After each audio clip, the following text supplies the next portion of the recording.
All right, here's the story. We just made a video, first video ever, on the fly.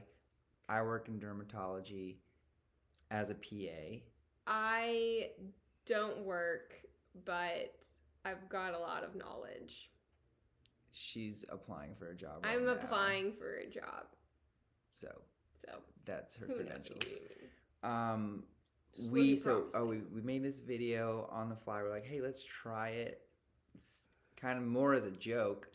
The video turned out great. Turns out we're YouTube stars. I don't think we could repeat it if we wanted to and have it be that good. Here's the one caveat. There's probably some like misinformation in there, things that aren't true because we just went for it. Yeah. I know for a fact I said some inaccurate things. This is a public apology and a public retraction of our original Keratosis Pilaris video. All right, here's the video. Hey YouTube, it's Kelsey. And Sebastian. And we're back to talk to you today about something Keratosis Pilaris. that is plaguing America. Keratosis Pilaris. Pilaris.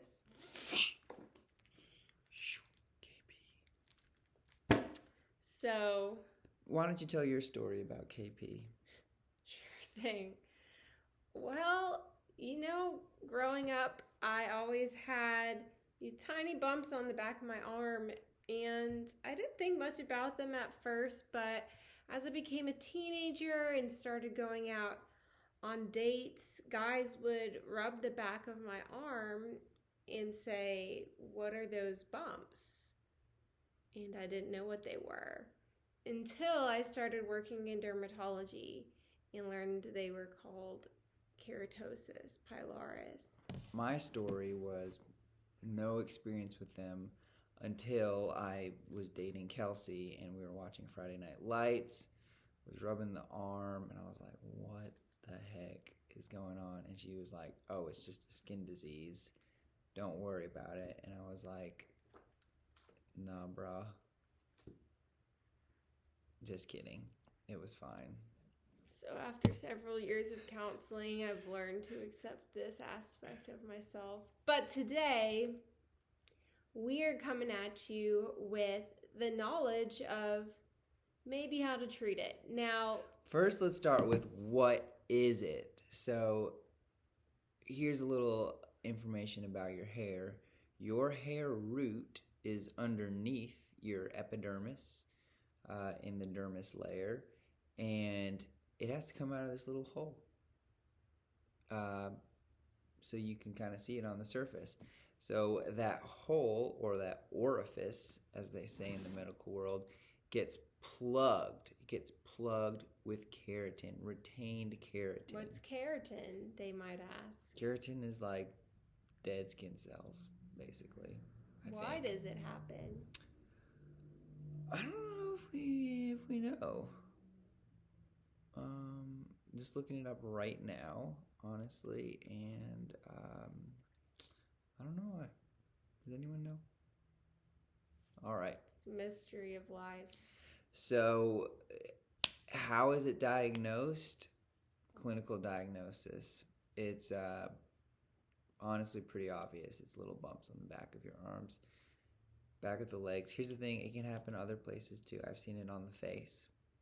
So sometimes people have redness and little bumps on their face, and it's KP. Usually on the cheeks, I would say. Cheeks. And usually it's associated with people who have dry skin. All right, let's get to it. Treatment. How do you treat KP? Basically, there's two components to treating it: moisturization and exfoliation. We need to unplug those orifices. We need to release those keratins, the keratin, to go fly away and live its life. It's stuck at home. Its mom is feeding it. This is like, no, it needs to be free. This is like the patio video where I became bored watching myself. Too long. I'm bored watching myself. I couldn't watch this video. So kudos to you if you stuck on it this long. So there's a couple of products out there. One we like, CeraVe SA. Eucerin Professional Cream. Amlactin. All these products have a moisturizer and something like salicylic acid, glycolic acid, I think. You got to use it every day for 3 months to see results.